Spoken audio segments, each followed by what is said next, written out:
It became the most hated trailer and the most hated game of all time, and it hasn't even been released yet. So, what do I think about it? Let's run that intro.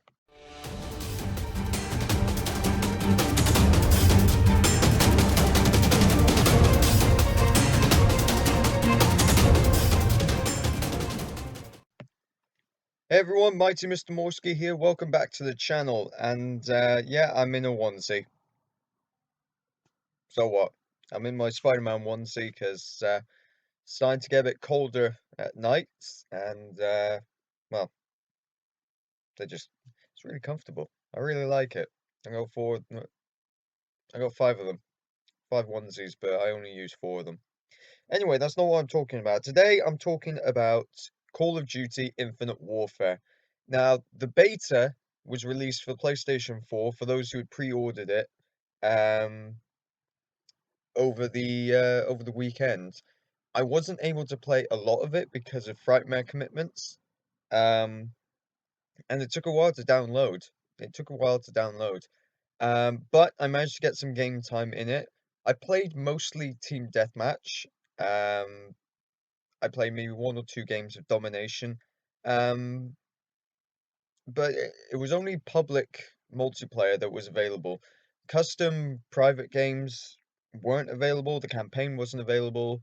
Zombies wasn't available, so I couldn't play any of those. It was just the multiplayer beta.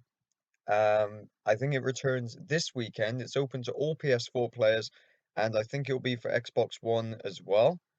So I'll probably get some more game time in there when I'm free, because this weekend is when the bulk of Frightmare begins, the week-long, the 10-day long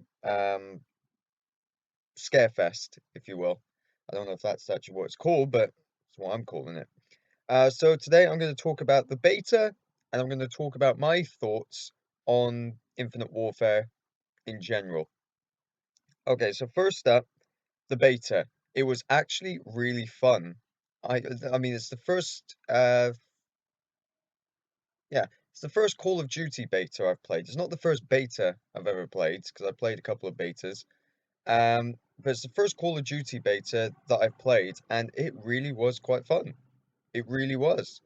I liked how smooth the movement was. You know, it was even smoother, I felt, than Black Ops 3. Going from the boost jump to the wall run into the power slide, it just felt so smooth. And basically effortless. Um, and I mean, I didn't use a lot of it because it still takes quite a bit of practice. I'm still a novice when it comes to it on Black Ops 3. Um, but the movement in Advanced Warfare, even though I didn't go online much with that, I was still able to utilize it. But it's not exactly easy. It's not exactly easy to track someone who's flying through the air. So I'm amazed at how people can do it. In awe, basically. Um, Weaponry. The main weapon I used was the NV4, which is like the first assault rifle in that pack. Um, there was the R3K, I think it was, which was an energy-based three-round burst assault rifle. And I did manage to unlock, I think I unlocked a third assault rifle. I'm not entirely sure, I can't quite remember. Um, but I was using the NV4 mostly, and I was attaching the reflex sight, the foregrip, and the suppressor, and then I had a kind of yellowy black kind of camouflage put on it. I managed to use salvage credits to upgrade it to, I think, an elite version. Again, I'm not entirely sure. I can't quite remember. I'll be able to know when the beta comes back.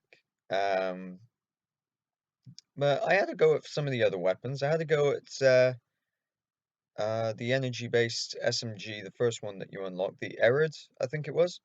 The big LMG, the really big one. Not the energy one, it's a bullet-based one, but it's absolutely huge. Um, and it looks like a hipfire kind of weapon, like a minigun, but you can actually ADS with it. I didn't use any shotguns, I didn't use any sniper rifles because neither of those I actually used. But I had to go at using the EC pistol. which is like an energy-based semi-auto pistol. And I would attach a reflex onto that. Again, I upgraded that with salvage. Um, but yeah, I actually did quite well. I didn't do brilliant, I still, my number of deaths outnumbered my number of kills. What can I say? I suck. But it was very enjoyable. I did pretty well, I think. And I think I did have a go on at least all the maps, at least once. Trying to think, what was my favorite? Oh, I'd say the two I enjoyed playing the most was I can't remember their names, but one was in a Japanese city that was kind of in ruins, and the other was like I think a moon base, I think it was. Um where if you kill someone they start floating up because of the gravity. I didn't like Throwback, the one that's kind of like a 50s, 60s American village in that big ring thing. I didn't like that map so much, but again, I guess when the full game comes out, and in fact when the beta comes out, we'll be able to learn more about the map and hopefully do better. You never know. I just wish that zombies was available in the beta, even if it was just like, the first couple of rounds, um, or something like that, just to see what the map looks like. Um, there are classic weapons available for the beta. Well, no, they're not available for the beta. They're available to view in the beta, but they're not available to own. So the classic weapons for the secondaries, you get the Glock 18 or G18 from Modern Warfare 2. Um, that gets a new name, and most of these get new names, but I can't remember them. So the G18 it returns. Um, you can also get the ARX 160 from Call of Duty Ghosts, which has an underbarrel grenade launcher kind of built into it. Um, you get the UMP 45 from Modern Warfare 2 and 3. That one I can remember. It's renamed the McTav 45, named after Soap McTavish. You get the intervention sniper rifle, something I never used in Modern Warfare 2 because, well, I wasn't a sniper. Um, the SPAS 12 returns from Modern Warfare 2 and 3. Um, what was the other one? So it was the SPAS 12, intervention, UMP 45, ARX. Oh yeah, the M1 Garand returns from Call of Duty, United Offensive, and Call of Duty 2. They're obviously going with weapons that have appeared in Infinity Ward Call of Duty, so that's why you're never going to see, um, let's say,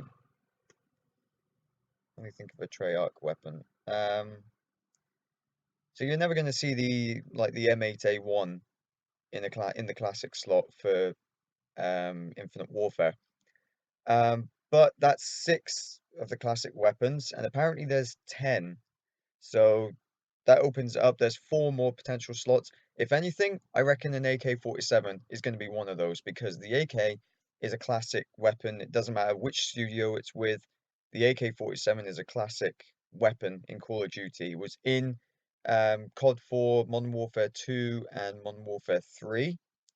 It was in um, Black Ops Black Ops 2, um, and then it was actually in Advanced Warfare.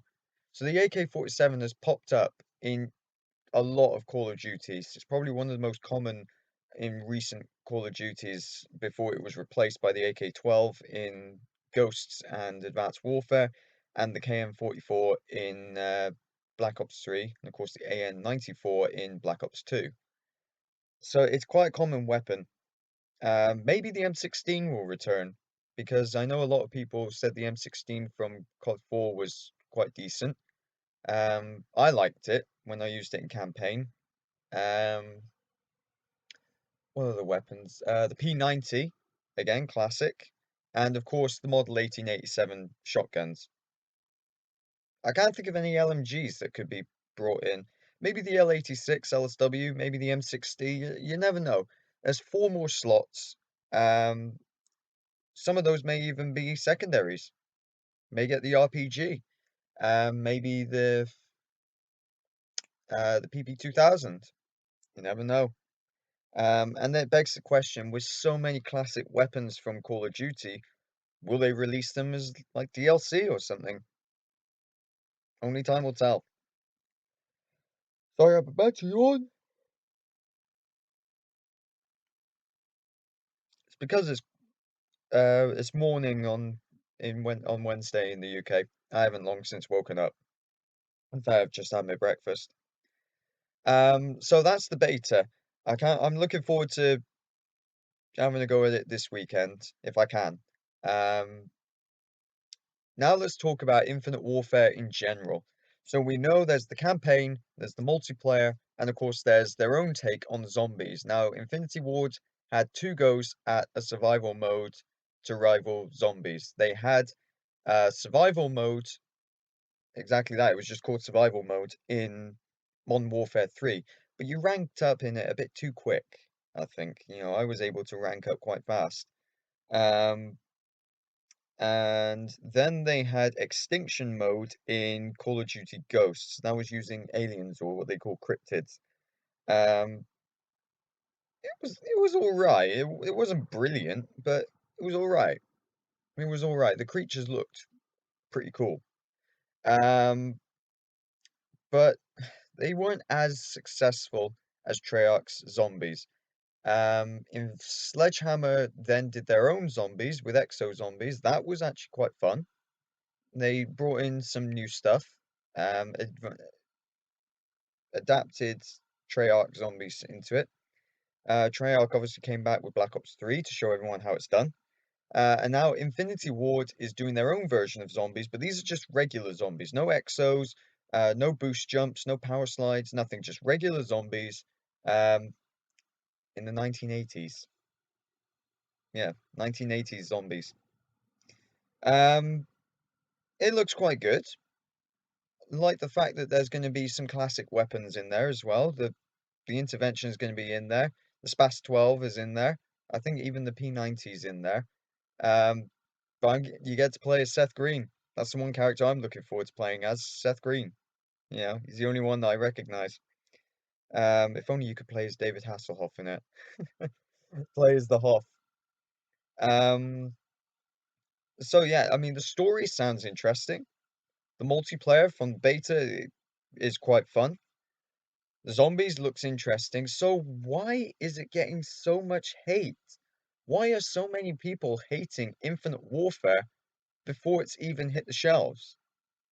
When that trailer, there was all kinds of rumors earlier in the year about, I think, March, April time, something like that. The rumors started spreading of what the next Call of Duty was going to be. There was speculation it would be Ghosts 2 because the first Ghosts ended on quite a cliffhanger. Loads and loads of people wanted Modern Warfare 4, but they seem to have not been able to get it into their head. A trilogy means three, yeah? Modern Warfare 1, Modern Warfare 2, Modern Warfare 3. If they were going to do Modern Warfare 4, they would have said it's the Modern Warfare quadrilogy. But they said trilogy. So Modern Warfare is over. They're not going back to it. Unless they did a prequel, in which case they'd probably rename it something else. But we already kind of got prequels in the missions, with missions going back to 1996. So, no, no more Modern Warfare. It's not going to happen. They may go back to the modern times. I know a lot of people want that, but they're not going to go with Modern Warfare as a title.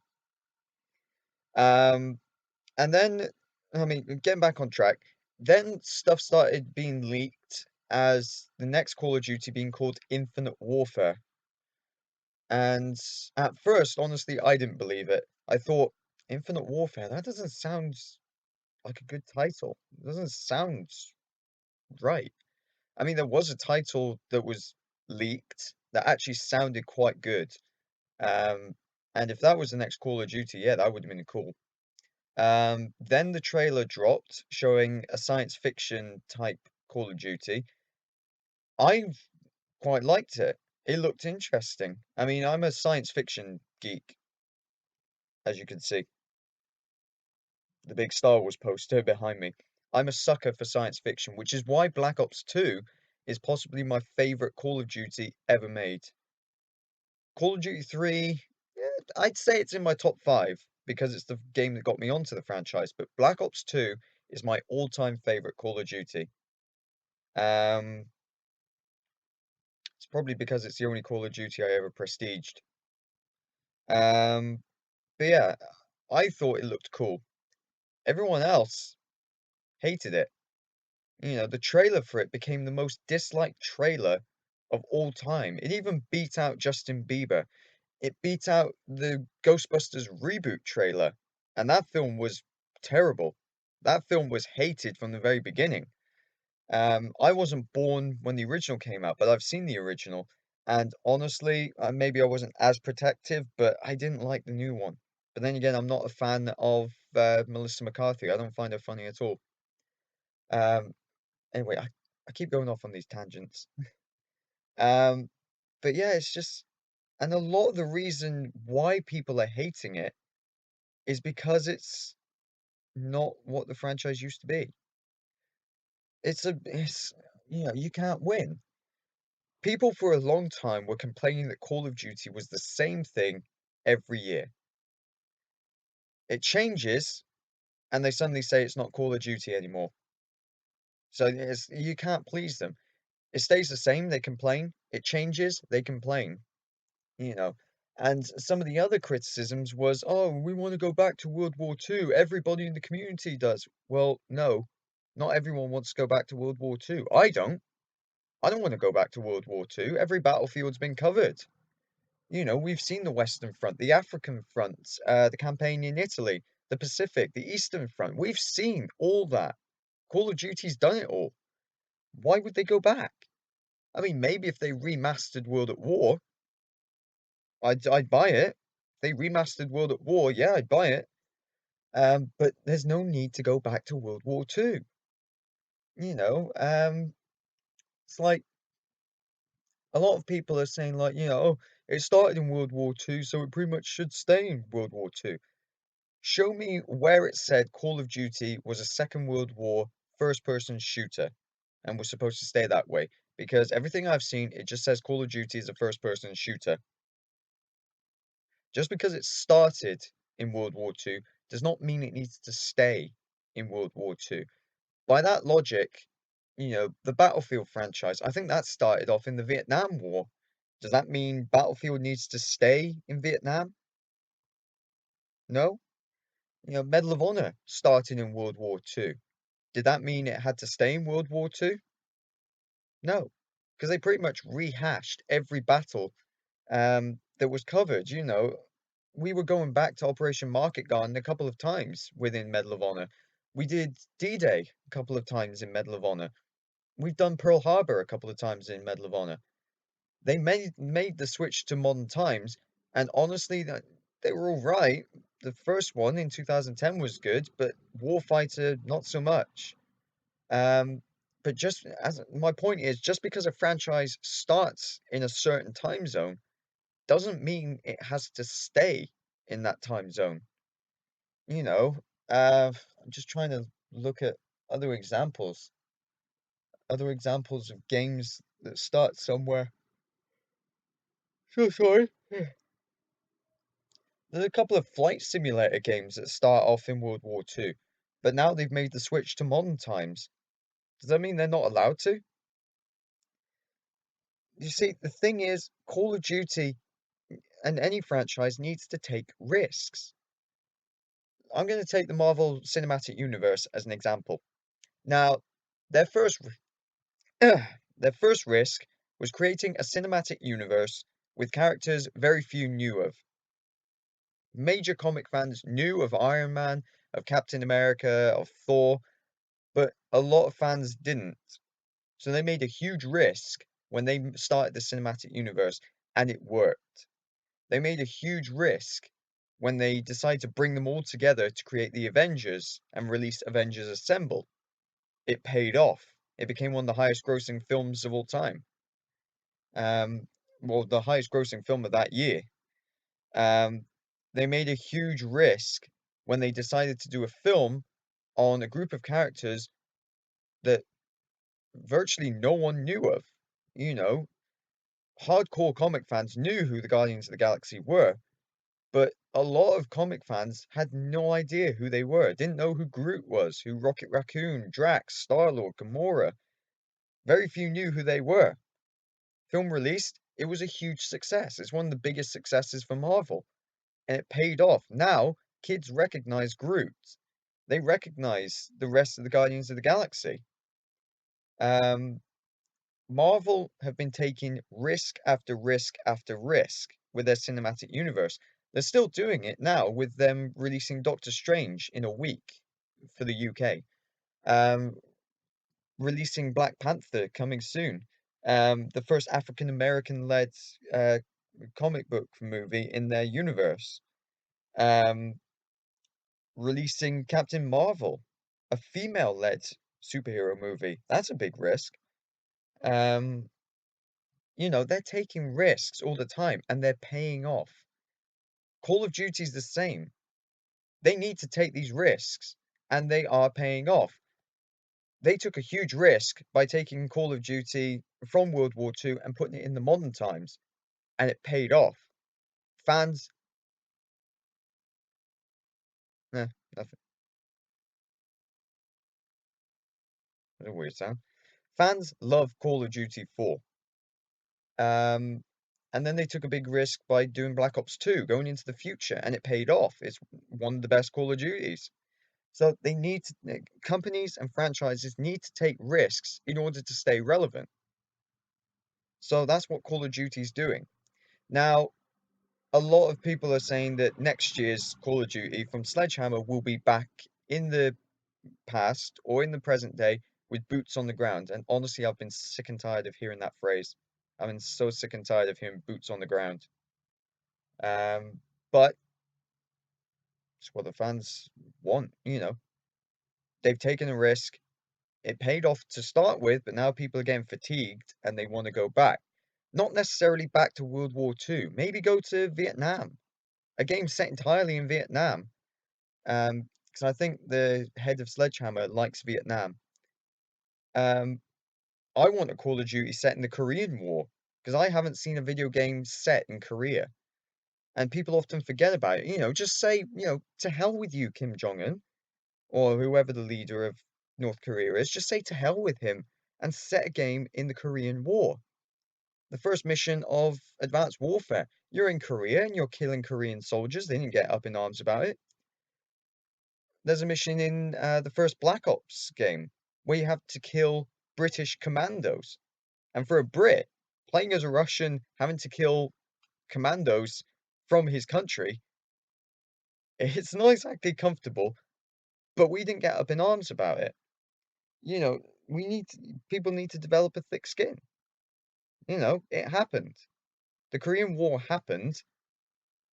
Why not just do a game set in the Korean War? Because technologies were starting to come in. We were getting new weapons. We were getting jet fighters. Even though they came in World War II, we got them in huge supply in the Korean War. Now, the thing about the Korean War is that a lot of World War II weapons were still in use in the Korean War. So it bridges a gap. We get World War II weapons, but we get a setting that's away from World War II. So, I mean, I went off a little bit there, but to summarize, basically, the hate for Infinite Warfare is not needed. In fact, it's over-exaggerated a bit. Oh, so what? It's not set in the time zone you want. So what? They're the ones that are making the game. They make the game they want to make. And let's face it, when all this stuff of hating the future setting came around, quite a few YouTubers have actually said this. When the hate started, Infinity Ward were already about halfway through production. They couldn't just stop and scrap everything that they had done on Infinite Warfare and start again, because then people would complain that the game felt rushed. You know, games take time. You can't just say, "Oh, I want a World War II game." A week later, there you go, World War II game. They take time. I'm not a video games producer. I don't work on video games, but even I know the process. It's like I know the process of making movies. They take time. You know, people just, as I said, people expect to just click their fingers and there you go, you got your game. It doesn't work like that. So yeah, the hate for Infinite Warfare is really unnecessary and over exaggerated. Just because it's a setting you don't like doesn't mean that everyone else is going to hate it. I'm looking forward to it. I'm a fan of science fiction. I've been a fan of Call of Duty for 10 years. I don't care when it's set, as long as I can pick up a weapon in first person and shoot some terrorists, enemy soldiers, robots, zombies, whatever. I'm satisfied. I don't care what's in the game. The gameplay is what hooks me, not graphics, not settings, nothing. Just the game. Because a game can have terrible graphics, but still have great gameplay and still be a good game. That's how it works. You know, graphics are not important in a video game. Setting isn't important. Unless it's a franchise that is solely set within that time zone, then you shouldn't question it. So, yes, I'm looking forward to Infinite Warfare. The hate is unnecessary, it's over exaggerated. Just wait until you've actually played the game. Don't watch other people playing the game and make your judgment. Play the game yourself, then make judgment. Anyone who makes judgment based on someone else's opinion, I'm sorry, you're just a fool. It's the same for movies. You know, a critic can give a terrible review to a movie. You watch it and you absolutely love it. Or they can give a great review for a movie. You watch it and you hate it. I've watched Gravity, Life of Pi, and Thin Red Line. Those three movies were given great reviews by critics. I hated them. I thought they were boring. It's just your opinion is the only one that should matter to you. My opinion is the only one that matters to me. I'm excited for Infinite Warfare. I don't care what anyone else says. I don't care if I get abused for liking Call of Duty still after 10 years. I don't care if I get abuse for saying, oh, I'm really excited for Infinite Warfare. I don't care. My opinion matters the most to me. And that should be the case for all of you. If you don't like it, that's fine. Don't try and convince others to think the same as you. All right? So, I'm probably going to regret this, but let me know your thoughts down in the comments below. Have you played the Infinite Warfare beta? Did you enjoy it? Is there anything you would want to change about it? Are you excited for Infinite Warfare, or are you one of those that's, it looks interesting, but I may not buy it on release? Have you pre-ordered it? I mean, I've pre-ordered it, and I've got the Modern Warfare Remastered to come along with it. Um, so yeah, just let me know in the comments below. Don't forget to leave a like rating if you enjoyed this. Add it to your favorites if you want to. And if you want to see more videos like this, more geek-related content, more cosplay, more Comic-Con stuff, don't forget to hit that subscribe button. And until the next video, I've been Mighty Mr. Mooresky. Y'all have a nice day.